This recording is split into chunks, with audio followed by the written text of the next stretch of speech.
Hello, thank you for joining. My name is Emma Shirato-Ullman. I'm joining from the Partnership for Public Service.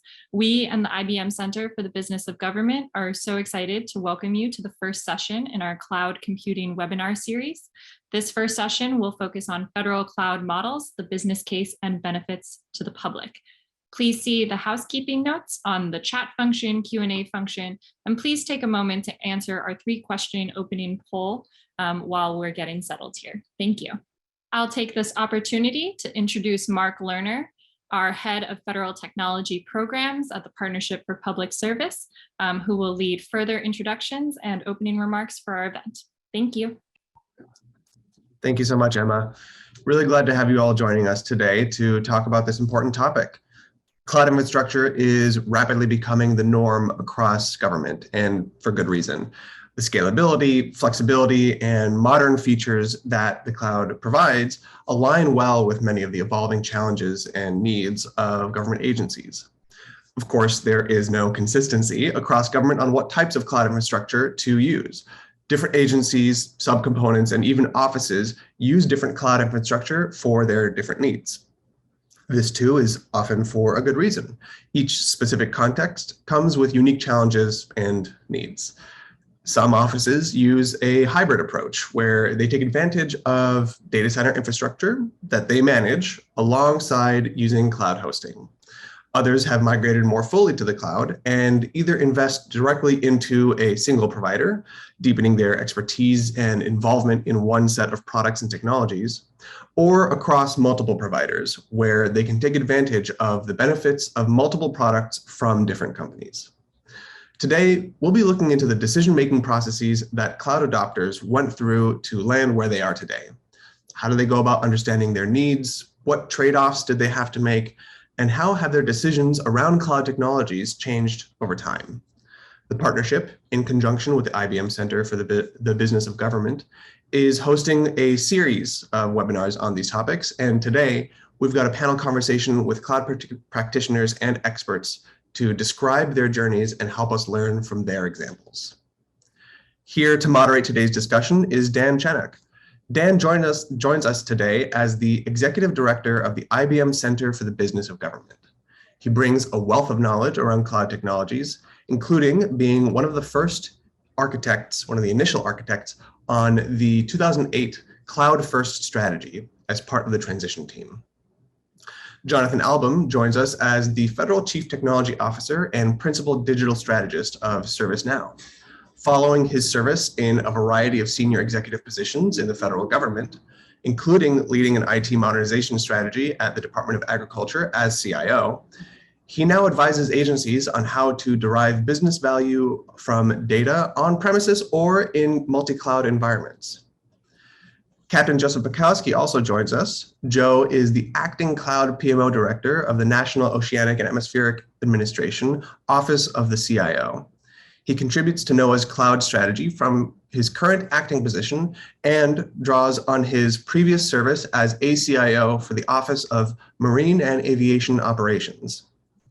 Lastly, Akanksha Sharma joins us as Senior Advisor on Human Capital Technology Transformation at OPM. Before leading large-scale, multi-year digital transformation initiatives with OPM, she was the Chief Enterprise Architect of the General Services Administration. Dan, I'll pass it over to you. Thanks so much, Mark, and thanks to our panel for joining and to the partnership for the collaboration in this yet another series that we're doing together around bringing emerging technologies to the federal community. We had a terrific experience working with the partnership, and some of you may have seen the work we did around artificial intelligence over the last 2 years, and we're pleased to be bringing you this series around cloud computing and hybrid cloud models and benefits and challenges for the government. I especially want to thank Emma Shirato-Ullman, who's the partnership's behind the scenes wizard for this event and for the whole series, and we'll continue to rely on Emma for her outstanding leadership in this regard. Mark pointed out the benefits of different types of cloud arrangements that we'll be talking about with our panel. For those of you that aren't necessarily technology aficionados, think of cloud as basically an on-demand computing platform where you can get availability of computing resources that are managed from anywhere. generally not locally within the building that your organization sits in. It's often delivered, people often refer to these terms as a service. And it's often delivered either with the infrastructure done, sort of the plumbing of the computing power that your agency or organization gets. It also can be done through developing platforms that are delivered as a service where developers work together in a common fashion, and even software that's developed across and delivered as a service from anywhere across the world. And as Mark said, this concept of hybrid clouds really enables organizations to bring together all of these different computing environments and use new technologies to tie them together in ways that where you would have formerly had to kind of migrate everything into a single consistent computing environment. And now you can act much more flexibly as an organization using these kinds of models. And so, as Mark said, different models are appropriate for different workloads and different agency missions. And we'll hear from 3 experts today about their work. And so we're very excited for this kickoff session, which is really setting the table for the series. We'll be talking again on July 21st. You'll hear more about that, talking more about security in the cloud. And then in the fall, sometime likely September, or October, we'll be talking about optimizing your mission performance using cloud computing technology. So how does cloud matter for your agency in terms of optimizing its power? So I know that we have the chat that we have asked people to join, and we've got some, I don't know if we've got some initial results. I know that we see this as a knowledgeable crowd, and that we got a lot of people who are familiar with cloud services and how it will improve. So to our panel, we don't need to do 101. We can go right to 201. We've got a 201 crowd. So that'll be terrific. So why don't we just start? And Conksha, if I could start with you, and then we'll go to Joe and Jonathan. Just tell us a few sentences about your role in the agency and your work with the cloud. Sure. So good morning, everyone. I'm really excited to be here today. So I've been at OPM for just about 1.5 years now as a senior advisor for human capital technology transformation. Some of you may know that OPM recently published a strategic plan for 2022 to 26, I believe. This is the first revamp we've had of an agency-wide strategic plan in quite some time now. So a big part of the plan is to actually use data to provide digital services and actually really think the way that we provide not only services, but also products to our customers, which are other federal agencies, and in some cases, federal employees and prospective federal employees. So my role is to really look at all of the modern technology that exists today to help OPM meet this larger mission and vision it's driving towards. And that's where my intersection with cloud comes in, because obviously, if you're going to build something today, cloud technology is a great place to start. Thanks, Conksha. Joe, tell us about your role at NOAA. Sure. Hi. Thank you for having me, Dan, and the partnership. So at NOAA, I am stationed with the OCIO, and we have recently just stood up a cloud program management office. Approximately back in 2020, they developed the cloud strategy and a cloud action plan. And one of the key things was to stand up a PMO in order to bring organization to the cloud approach. So as the acting PMO director, I live and breathe cloud. I can't say I dream it, but pretty much it is something that I deal with every day. We do it, and NOAA is a federation, sort of like the United Federation of Planets in Star Trek, of 6 offices. And our mission covers basically from the sun all the way down to the deepest part of the water. So you can imagine there's a lot of variety and a lot of different approaches to accomplishing those specific mission areas. And so with that, NOAA is a very hybrid, multi-cloud organization. And so there's some unique challenges with that. So, thanks, Joe. And I'm a big Star Trek fan, so I appreciated the analogy. And Jonathan, you've both led work in the federal government and are leading work in industry, working with agencies. Right. Tell us a little bit about your perspective.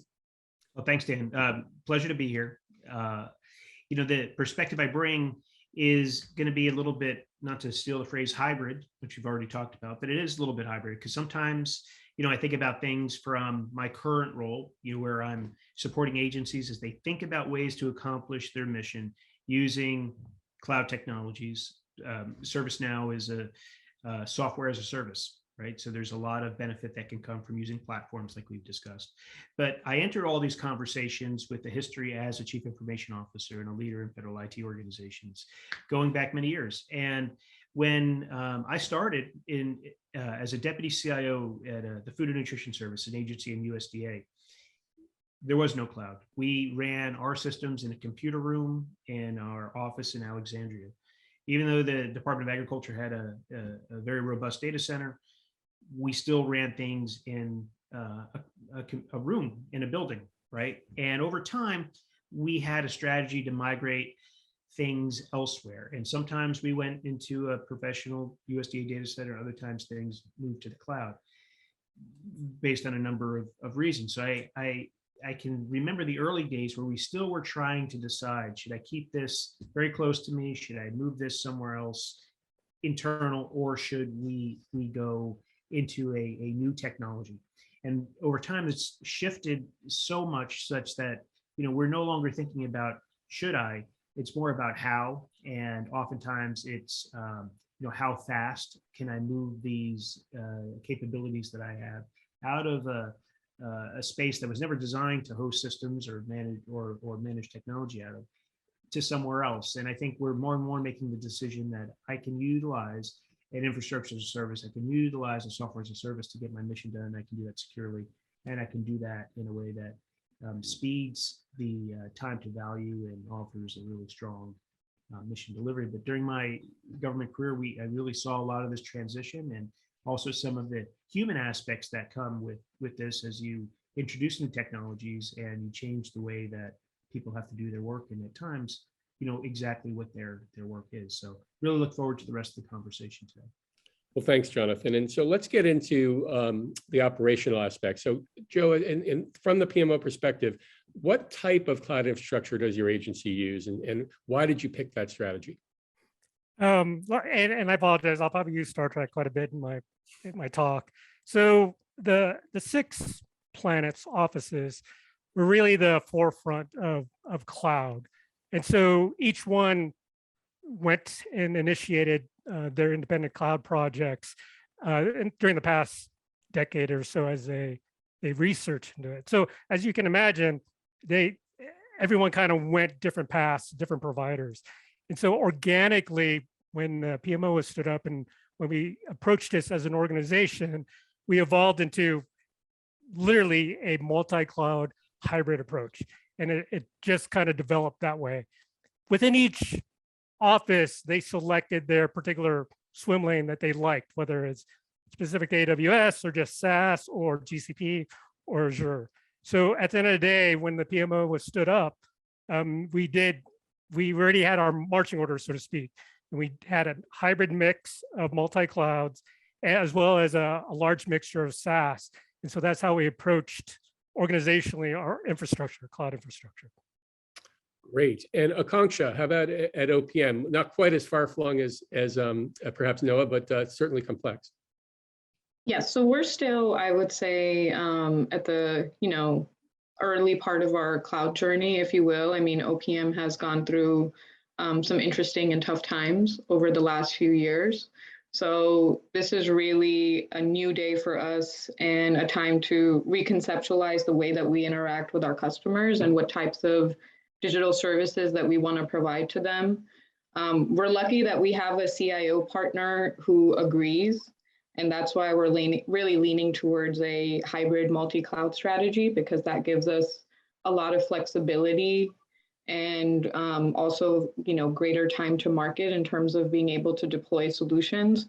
So that's definitely where we're leaning in terms of our strategy and the way that we're doing our build, because it gives us access to public clouds, the government community clouds, but also gives us an opportunity to have some on-premise private cloud if we really need to kind of accelerate the modernization.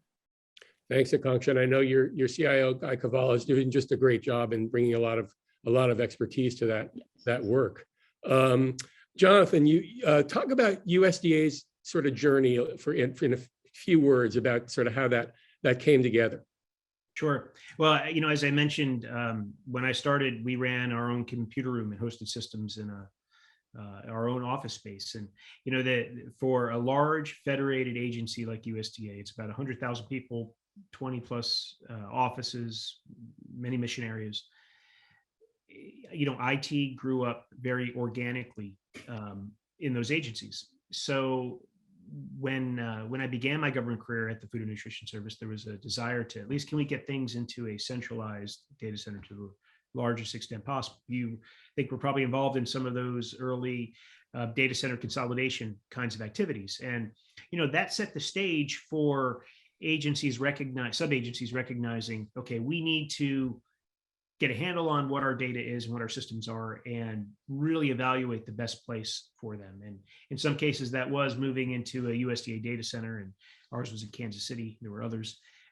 And that process of data center consolidation, I think, sort of bled into this more current vision of hybrid and cloud environments, because there'd be opportunities to more effectively service that mission. You run a system in a cloud environment than in a USDA data center. Other times, USDA data center was the right choice. So we were, while I was there, and I moved over time into the department CIO position, having dialogue with agencies about which cloud technologies and really which data center technologies they felt they needed to use in order to meet their needs. But a place like USDA has such diverse missions, from fighting forest fires to writing nutrition policy to working with farmers and ranchers to doing research on animal and plant genomes. It's hard to, and many more. It's hard to say there's one size fits all for anything, especially from a technology perspective. So while I was there, we had a lot of conversations about what's the best way to service the mission. And over time, since I've left, and I've watched how they've continued to be very successful with data center consolidation and cloud services, you can see a further consolidation of the data centers, of the ways to service the mission, and the adoption of platforms like ServiceNow, like Salesforce, and others. And I think it really, ultimately becomes a question of, how do I choose the right technology to meet the need? Is it a personality-driven decision because I happen to like this cloud service provider, or I like this platform, or are we really understanding these technologies for what they're each very good at? And when requirements come in a non-personality-driven way, we can really evaluate them and make sure we're using the right technology set to get the most value out of these investments we make, and get value to the taxpayer and the people the agency serves as fast as possible. Thanks, Jonathan. And you made a reference to that I might have been around in the early days. In full disclosure, I had a government career, for folks that aren't aware, where I was at the Office of Management and Budget for many years and overseeing a lot of IT policy and budget activities as the head of that office at OMB at the time. So Jonathan, if you could just keep going, you talked about sort of the adoption of platforms and choosing technology to meet the need. And the question is, there are key stakeholders who aren't necessarily technologists that you have to talk about in terms of value of cloud. How do you frame that value, and what are the goals that you set up to kind of talk to those stakeholders? Yeah, that's a great question. And I think from a CIO perspective, part of the challenge is really learning the mission and understanding the way technology drives an outcome. None of our agencies has IT organizations because we want to. We have them because we need them to have enabling technology so the agency missions can be met. And at least the way the USDA is funded, most of the dollars that go to that agency that are spent on operations and programs are, inside the bureaus, inside the sub-agencies. There's not a lot of money appropriated directly for IT. So, understanding that dynamic, you have to get close to the mission. You have to understand the drivers of success and be able to explain how any technology, including cloud, of course, is going to help make that mission more successful, make sure that they can operate under any circumstances, make sure that they're reducing the risk of some kind of failure or improper payment, or other thing that gets in the way of the mission. And when you can speak in that language, I think you can begin, in my experience, you can really have a deep conversation with those agency program managers about what's the best way to help them accomplish what they want. Again, in my experience, when the IT office is not collaborative and not where they're suggesting solutions without understanding the requirements, understanding the mission, you end up in an environment where the programs find a way to operate, and they will find a way to use a technology, whether it's a cloud service or other, to get their work done. And that creates more risk in the agency. You might not understand where all the data is, or you might not understand where all the technologies that are being used. So if you can connect on the mission and how you service the mission, now you can introduce cloud technologies and have a robust conversation about how do we use the right technology to meet the mission, because they see that you understand it, and they see that you're there to help them, and not just get in the way or suggest a technology for the sake of that technology. Thanks, Jonathan. And Akanksha, OPM's mission touches the career interests of every federal employee. So how do you kind of talk about cloud in that perspective? So we've kind of flipped the model on its head. And it's interesting because I've been in like CIO organizations, and now I'm on the program side, to say that we're going to start by talking about the customer experience. So that comes first, and then we'll go deeper down the technology stack and figure out what the right solutions are. But what's happened by talking about the customer experience is that we're able to like really come up with a robust vision that inspires people. And we're finding that we're able to create partnerships with the CIO organization, the security organization, the privacy organization a lot faster, with a lot less tension, because we're really putting, the federal employee at the center of everything that we're doing. How can we make it easier for them to have access to their data to make better decisions? Because that is OPM's biggest value proposition, is data. We have a ton of data that at the moment is just largely shared within OPM. So there's a lot of value there if we're able to make it accessible to the federal employee, but also to the Chico Council, to the HR specialists and the HR managers.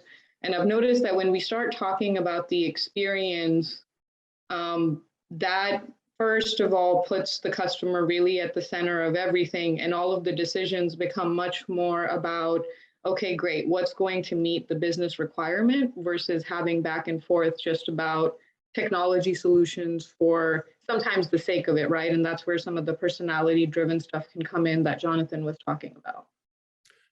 Sure. And of course, one of the benefits, especially of sort of those hybrid cloud models that you talked about, is that they do tend to democratize data across organizations, get data to more people quickly in ways that are needed. It sounds like you're very much in line with that, with your strategy. Yes.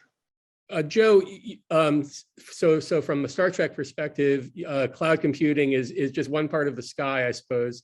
How are you thinking about that in terms of tying it to Noah's mission?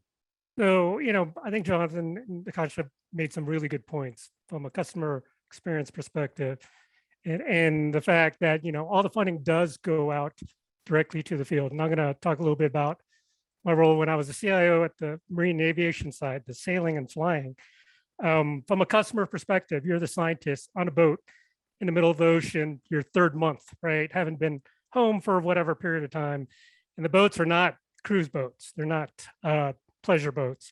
So when you're trying to collect your data and you get unable to log in screen because of a security event, or something occurs and you're in the middle of nowhere, that's the customer experience that you have to look at. And that's the same across any of the field units in NOAA. Same thing with flying on an airplane into a 200-mile-per-hour hurricane. You don't want a machine asking for you to put in your CAC and log in, right? When you're bouncing around all over the place. Try not to throw up.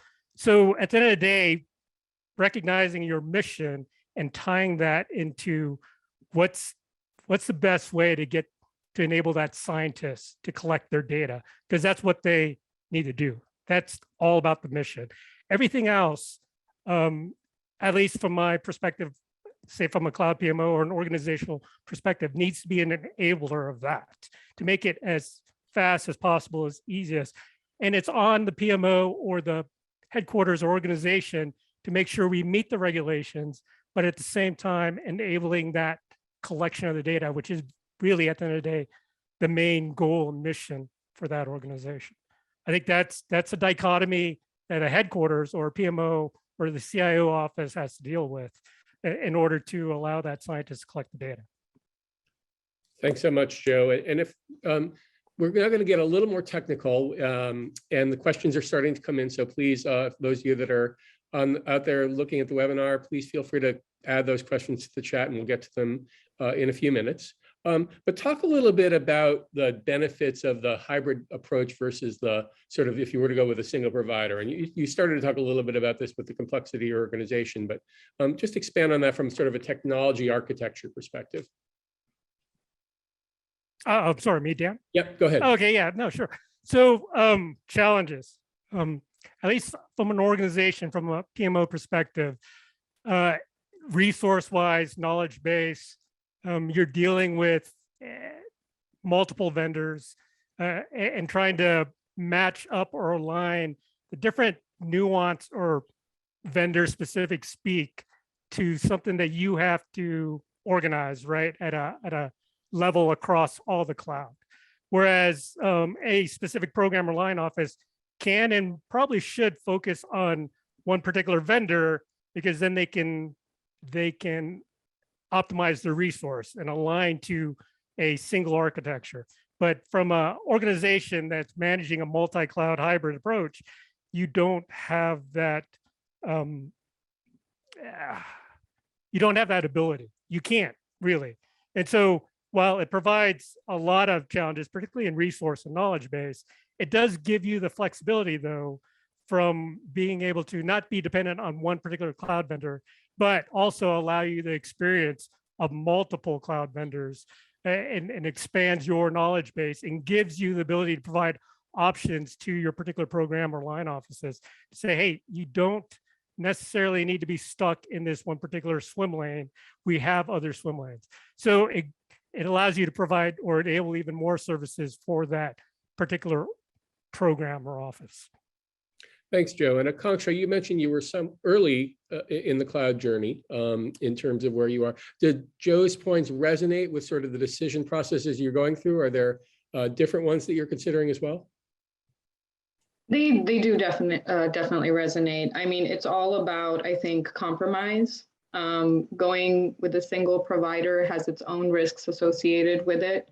I think there are so many innovations happening today that can sometimes be a limiting factor. So you want to have the opportunity to be able to have innovation at the edges, but at the same time, you know, everything needs to be governed and it needs to be secure, and the environment can't get super complex. Like one of, you know, my principles is simplicity when it comes to architectural design.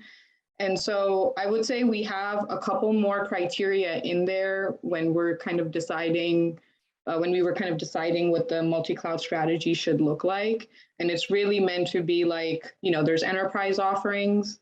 Those should be the go-to where possible. But then there's room for negotiation and conversation to go outside that box, depending on what the business needs. So I would say there's a little bit more of an integration of the business requirements and the value proposition. Interesting. And Jonathan, in your current role, you're looking across, working with multiple agencies that are kind of at different stages. Any thoughts on how they're viewing this sort of this decision in terms of the migration and the work with stakeholders? Yeah, so I think there's some, you know, nuance to this conversation to describe and to discuss. You know, one, I think every agency and every organization is going to be in a hybrid cloud environment, because some things are going to be in a cloud, whether it's Office 365 or ServiceNow or somewhere. Some data is going to be on premise, there's no doubt, during this transition period. And transition is going to take time, because you don't just pick up a system and move it to the cloud unless there oftentimes some kind of compelling reason. So we're going to have, when you look at the swath of data at any agency, our agencies here, USDA where I work, there's going to be data in a lot of places. So it's going to be hybrid, and that brings some management challenges, because you want to know where all your data is and you want to understand who has access to it and how it's backed up and all these things. But I think when I see agencies making choices around moving things to the cloud, you have to decide, or am I going to pick up this application when it's the right time? And I am going to pick it up and move it as sort of a lift and shift from an on-premise environment into a cloud environment. Or maybe the architecture might say, I'm going to have some aspects of it hosted internally and some aspects hosted in a cloud. So sometimes that decision is that. Other times you got to decide, this application, do I want to move it or do I want to rebuild it on a cloud platform, on a tool like ServiceNow, where we have a low-code platform and you can get the same kinds of capabilities, but you're going to rebuild that application and run it with other maybe related applications, or you're going to run it in an environment that has high levels of security and has been built in a way that may offer some improvements to what you or an agency could do on your own. So and that's another aspect of this being hybrid. You have data in an infrastructure service environment, in AWS or in Azure or Google Cloud. You have it in data in a SaaS. You have data on premise. So cloud is a big word and means a lot of things. And hybrid cloud is going to mean data in lots of different kinds of environments, some which you might have more access to and more control over than others. So there's a lot of complexity that comes with it. But I think all these things come back, Dan, to taking the time to really understand the data in your organization and where it is and how it gets created and how it moves through your organization as your agency does its work. And that, if you can understand those things, and that's not a technology conversation necessarily, it's understanding your work and it's understanding the workflows and how you do your business. That's fundamental to making good choices around where that data is in the environments that you store it. If you have that as a strong foundation, you can make good choices that again accelerate your mission delivery.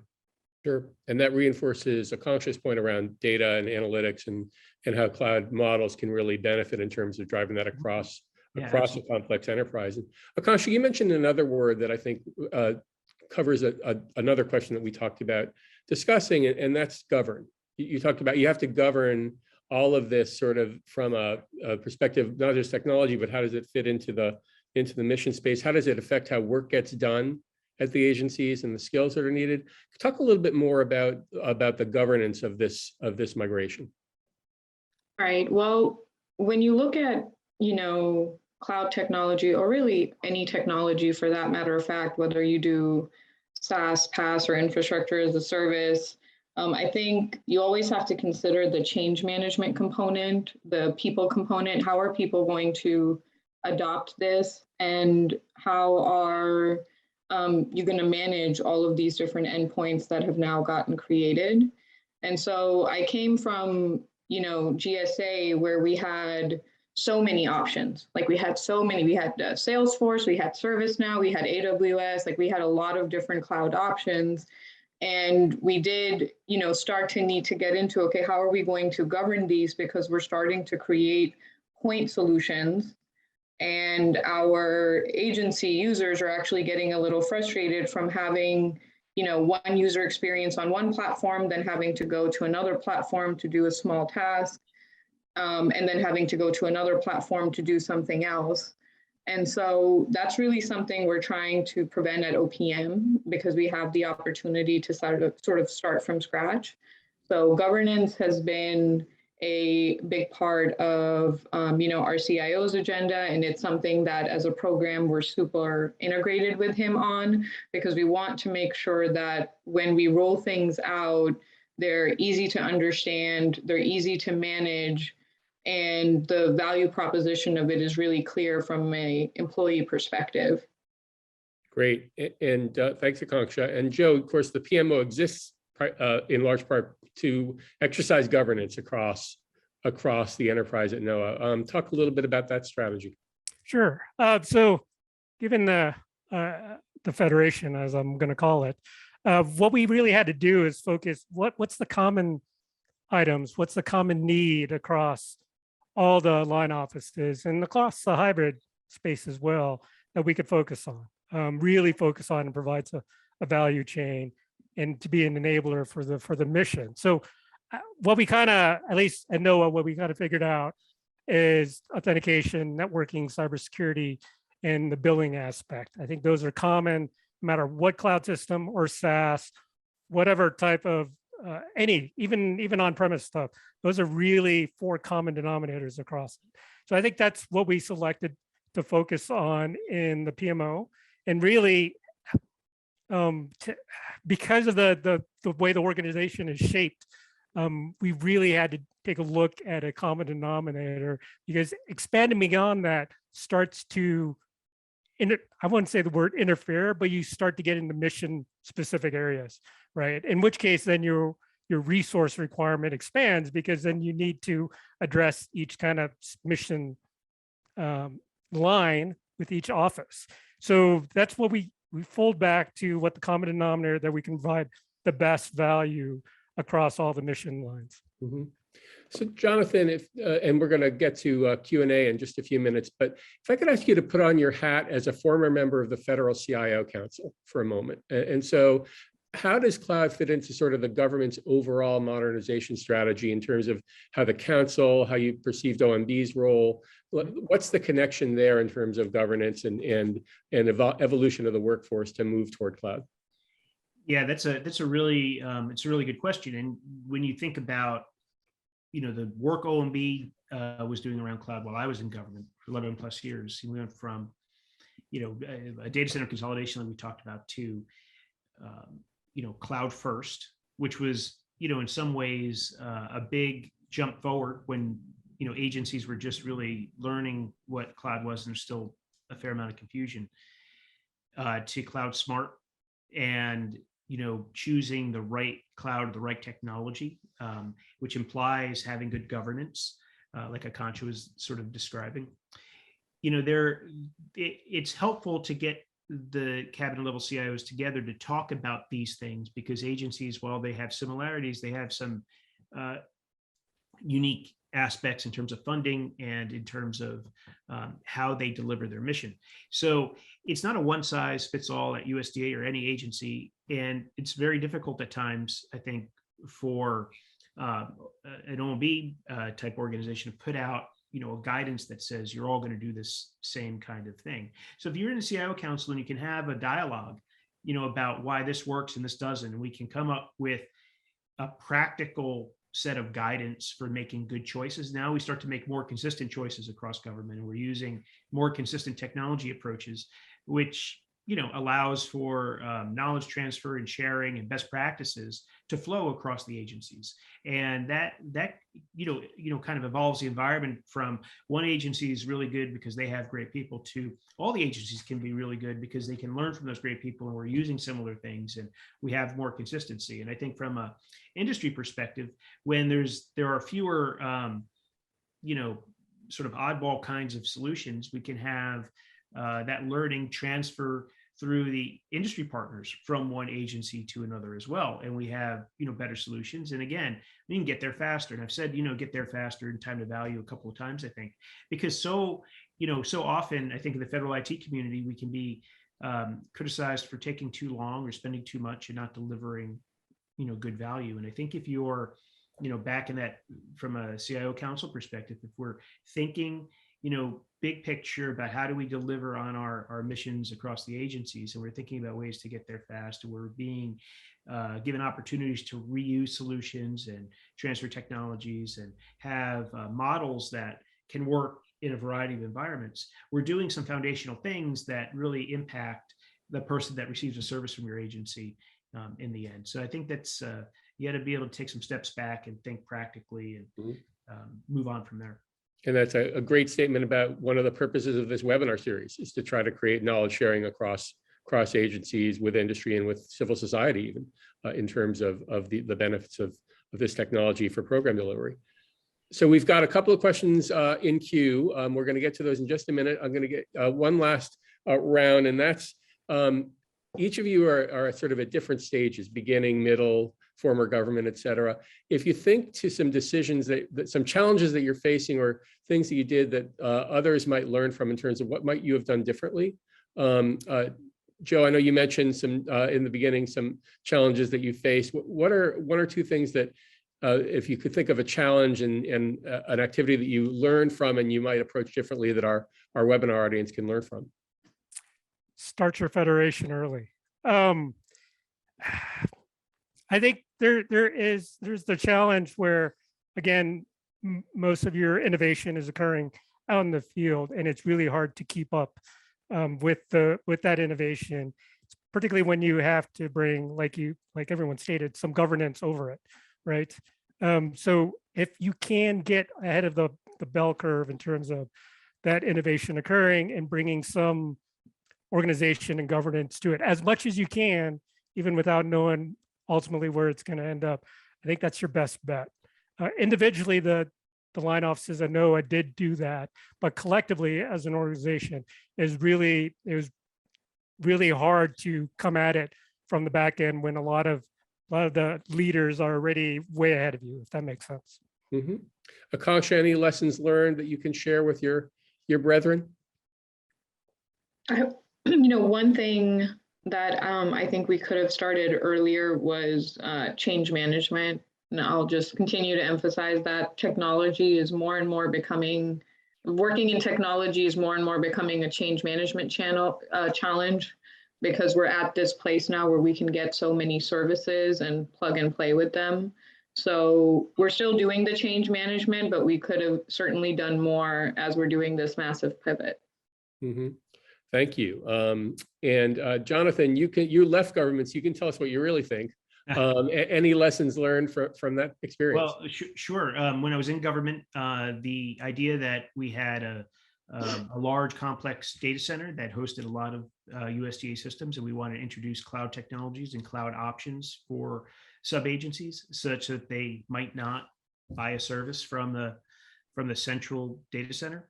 That was a big human change management issue. There was a lot of worry and fear that, well, what's my job going to be in the future? And in some cases, you need to have maybe a different skill set. Maybe some of those people that ran systems and technologies internally, they need to become CORs.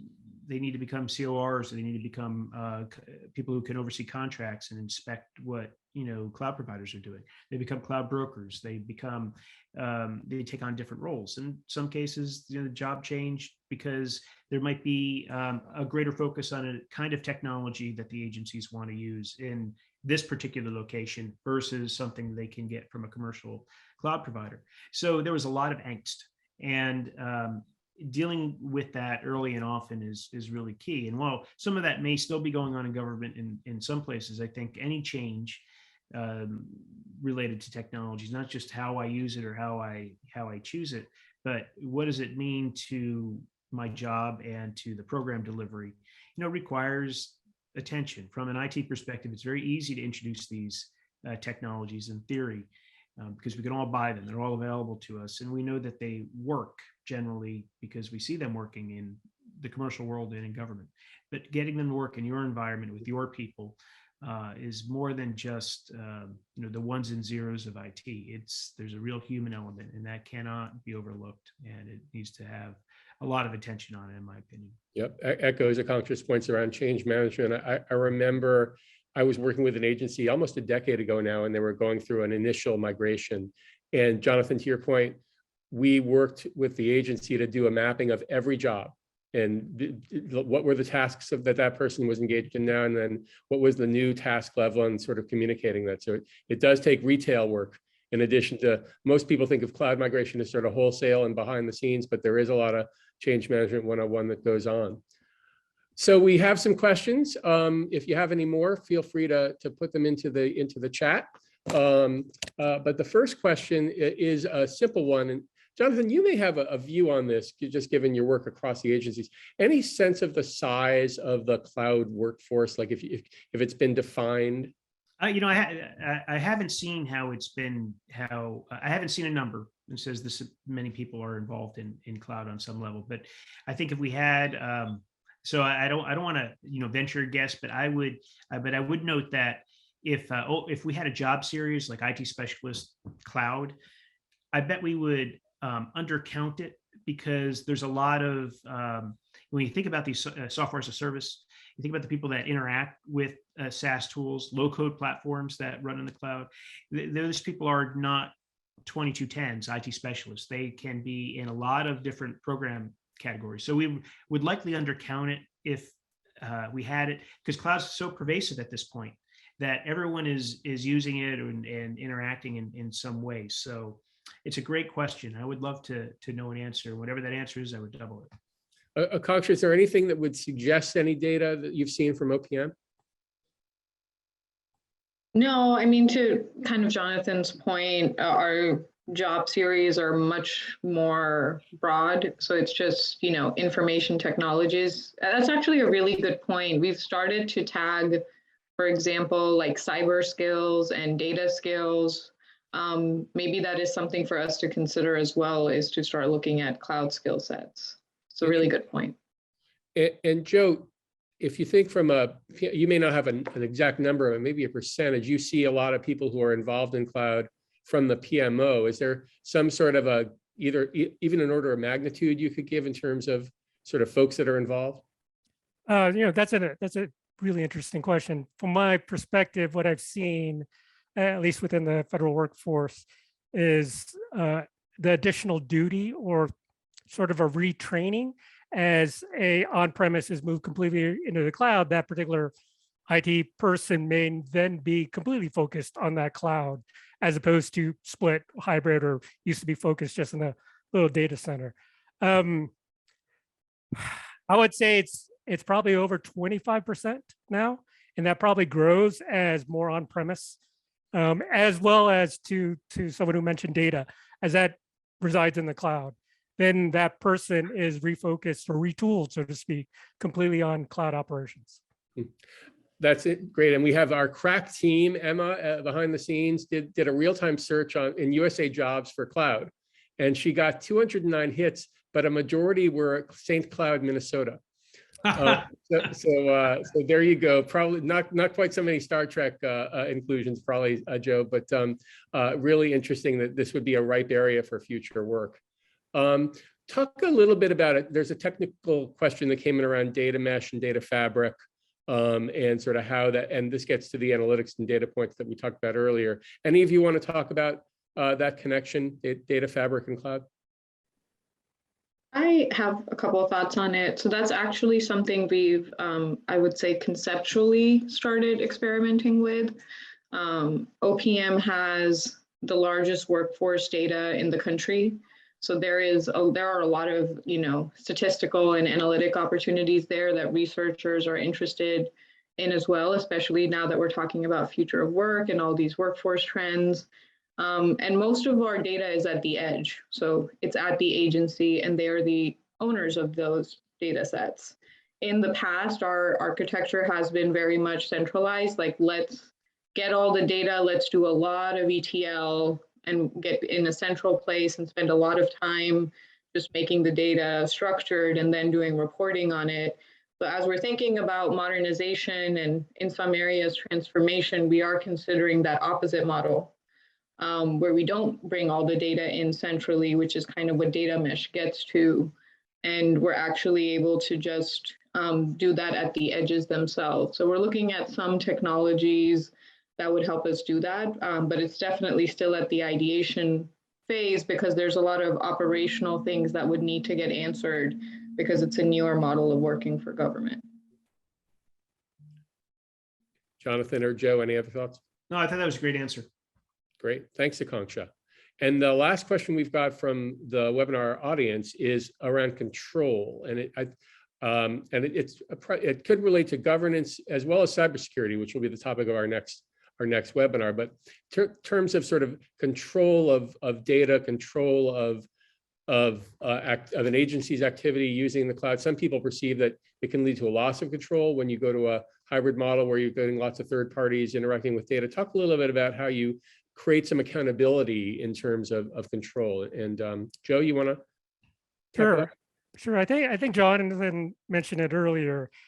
The field or the people out there doing the work will find a way to do the work regardless. So I think the value proposition is to gather up what those folks need and provide it in such a way so that they want to come to you. And does that mean control? Not necessarily. If they're all using, and I use the term landing pad for any one of your cloud service providers. If you develop the landing pad that provides 80, 90% of what your customers need, they're going to go to you as a value proposition. And you thus have control, so to speak, by having the customers come to you, not in an enforcement type or a heavy-handed manner. But I think that's where you can get some of that. And I think really the answer is you don't know what you don't know, at least particularly with cybersecurity. That's pretty important. So if at least you know what's going on, then you can have some sort, or you can start to manage some of that. Mhm. Any other thoughts on that question? Yeah, I would just add, loss of control. I think there's a couple of ways to look at the question.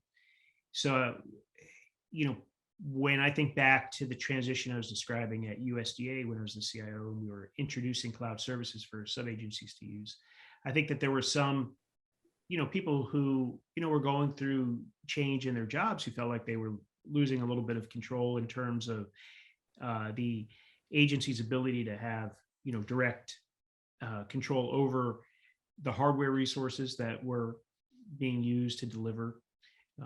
There's an assumption if I don't know how you're maintaining these things, you're not doing it as well as I could.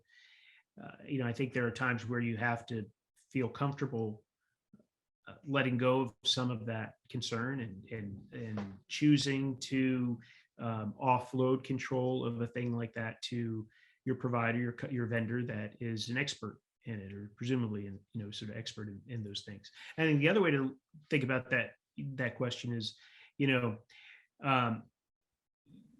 know where your data is necessarily if you're in the early days. If you're using cloud technologies, you'd say, I don't have control of where the data is. Today, I know it's on this set of hardware in this location.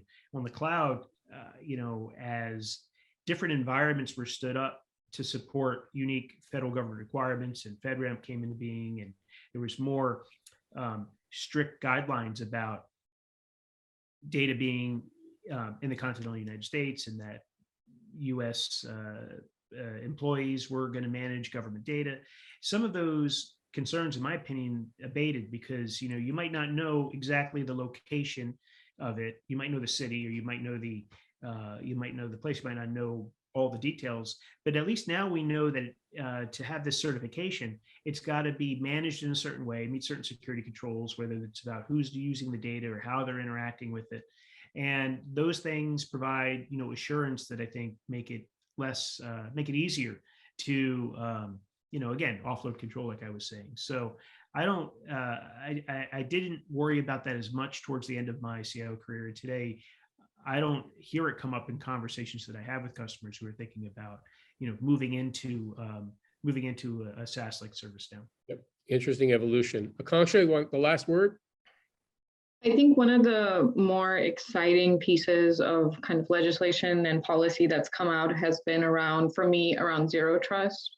And so I think from a cyber perspective, as agencies start to implement that, which is this concept of like, we're not going to rely on perimeter security.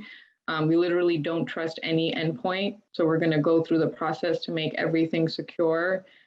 A lot of these questions and discomfort around control will start to get answered. We are just in the starting phases of implementing zero trust. OPM actually got technology modernization funds to implement it because it's such a priority. But yeah, I would encourage anyone that is concerned about that and the security of their data to look into that framework, because implementing it properly and appropriately, especially in a hybrid cloud environment, does help allay a lot of those concerns. That's great, Akanksha, and thank you for teeing up that discussion, which we'll have on July 21st around cyber and zero trust in cloud. Before we get there, we have a couple of final speakers. First, my colleague at IBM, Rashidat Osea-Champong, who is a leader in our hybrid cloud service line area and has been listening carefully and has a few kind of closing thoughts, summation thoughts about key points that you all said. So, well, I just want to thank the panel for tremendous insights for the last hour. I know I'm a lot smarter, and I know that our webinar audience has benefited from it as well. So, Rashidat, over to you. Yeah, thank you. Thank you, Dan. And thank you again to all of our panelists. I thought it was an excellent discussion, really great perspectives from across the different agencies, OPM, NOAA, USDA. Thank you very much. You know, what I want to do is just synthesize a little bit about what we heard today, right? We got, you know, we heard that we had a 201 crowd, and I think that was more than evident in some of the questions that we got. From the discussion, I really pulled out three themes. I thought that there were three kind of common core elements of the discussion: getting value out of your cloud investments, the human element, and then innovation with governance and security. And I know we're going to talk about security at our next webinar. So coming back to the value on investments, our panelists talked a lot about the need to understand their data, understand the systems, you know, learning the mission, and understanding that technology really drives an outcome. And so you've got to understand what outcomes you're trying to drive and figure out what technology investments and decisions to make, right? And I think it was Jonathan that said, you have to get close to the mission. You really have to get at what's the core of their objectives, and how do you speak their language. And then Akansha took it even further and talked about how to reconceptualize, how to interact with our customers. And so that's really important to understand the mission. And as a subset of that theme, we talked a little bit about the value of data, right? The notion that, you know, democratizing your data to get it to where it's needed in the enterprise, which is really what cloud transformations absolutely enable. You know, where is the data? How does it get created? How does it traverse your organization? You know, I think we're all reckoning with the disruptive power of data, and that, you know, there's integrated data strategies that are going to be important to overcome those challenges. And I think during the Q&A, we had a really good dialogue a little bit about that in terms of, you know, data mesh and data fabric and how those forward-leaning technologies might help overcome that. We also talked a little bit about the human element, right? You know, everyone touched on the human element. It came back to that multiple times. The fact that we're transforming the way people work, right? The customer, the employee, the citizen experience came up often. And our panelists continued to reiterate the importance of orienting your decisions and your journey around who you're serving, right? The scientist that needs data, the employee that needs critical employment information. So I thought that that was a really important element to reinforce as well. And then we came around innovation and governance and security. You know, we heard from our panelists about the fact that enterprise offerings and platform solutions, these low code approaches are favored where possible, but that there needs to be room to explore out of that box. And depending on the nature of the mission, that's where you get into the hybrid multi-cloud experience. But to do that, you've got to do it thoughtfully. You've got to do it with governance. And, you know, the true value proposition of the hybrid multi-cloud experience really shines when you're able to apply governance that moves away from, you know, personality-driven decision-making to establishing and enforcing, you know, rules of conduct for how you interact with the cloud to make sure security and compliance and mission and business outcomes are realized. I thought it was really great that we kept coming back to the mission, kept coming back to the experience. And we closed our panel very quickly. We closed our panel right before the Q&A with some great insights. I wanted to remind everyone of those, right? So Joe said, start your federation early, right? Akansha reminded us to keep the experience at the core, and that change management is critically important. And John brought it back to, you know, really thinking about your talent transformation and what's needed as the cloud journey progresses. So I wanted to bring all of that and synthesize that for you, and thank everyone for participating. Dan, let me throw it back to you so that you can wrap for us. I think I'm just going to take the ball and then pass it back to Mark Lerner to close us out. Thanks again, all right. Rashidat, and thanks to the panel. Mark, over to you. Absolutely. Thank you all so much for joining. It was such a great conversation. We really appreciate you being here for it. We'll be continuing the conversation at our next event on July 21st. Look forward to more information from the partnership and IBM on the event topic and speakers and all the other details. Please be sure to fill in this closing poll as you head out, as it's going to help us organize better events in the future. And thank you so much to all of our wonderful speakers, to our moderator, to Rashida for the wrap up, and to all the great folks that helped make this happen. Thanks, y'all, and have a great weekend.